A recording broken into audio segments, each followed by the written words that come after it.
Hi friends good afternoon आपण समस्त मो तरफ नमस्कार। आशा करछि आपण माने समस्ते भलरे थिबे मो भी ठीक ठाक अछि। ताले चलंतु वीडियो आरंभ करबा। किंतु वीडियो आरंभ करबा पूर्वरु आपण मानक भीतर कहि जदि आज मो चैनल रे नुआ थांती ताले प्लीज प्रथम चैनल को सब्सक्राइब कर दियंतु।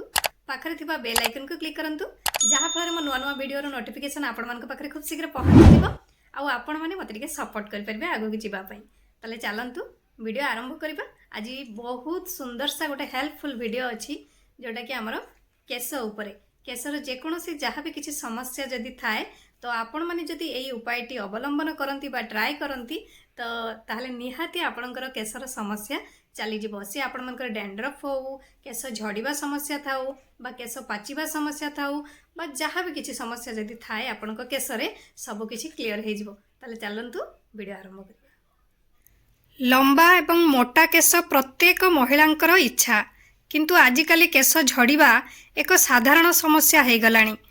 गोटे दिन रे 100 केश झड़िबा स्वाभाविक बोली विवेचना करा जाए, किंतु जदि केश अत्यधिक खसिबा आरंभ करे तेबे महिला माने चिंता करिबा आरंभ करंती।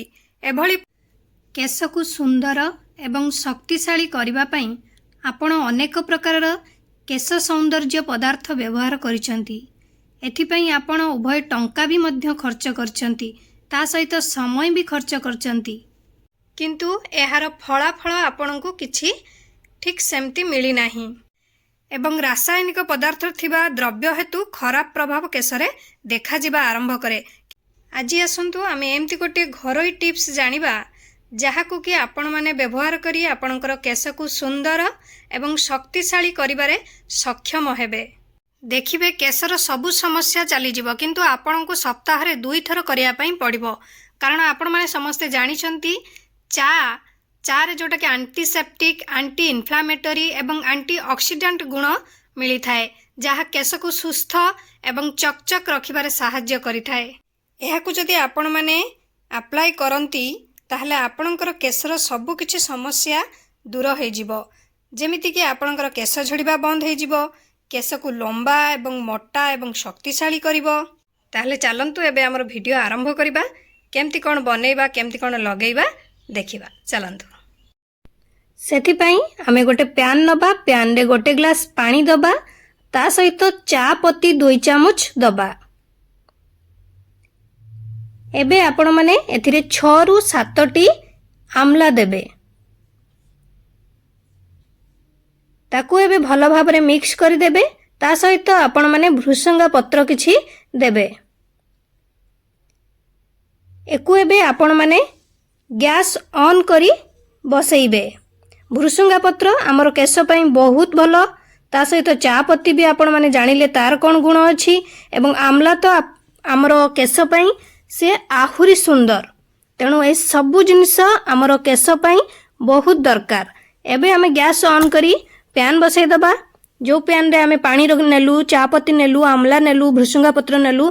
एबे हमें एकु लो फ्लेम रे 20 रु 25 मिनिट पर्यंत हमें एकु फुटेइबा। जेमिति आपणकर गोटे ग्लास पानी आधा ग्लास हबो सेते पर्यंत भल भाबरे 20 रु 25 मिनिट लो फ्लेम रे एकु फुटेइबे। मझिरे मझिरे आपण माने टिके घांटी दउथुबे चामच साहाय्य रे। एमती करी भल भाबरे आपण एकु फुटेइबे। फुटी सारला परे एकु गैस ऑफ करी ठंडा हवा पई छाड़िबे। देखि पारुथबे हमर 20 रु 25 मिनिट पाखापाखी हेई गलानी। ये भी हमर भल भाबरे फुटी गलानी, कलर भी चेंज हेई गलानी।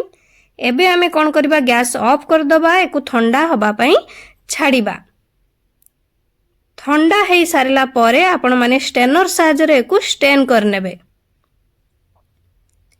स्टेन कर नै सारला परे आपण माने एथिरे किछि एलोवेरा जेल भी आम केश पई बहुत भल काम देई थाए। एलोवेरा जेल रु किछि एथिरे देबे। एकु एबे भल भाबरे मिक्स कर देबे।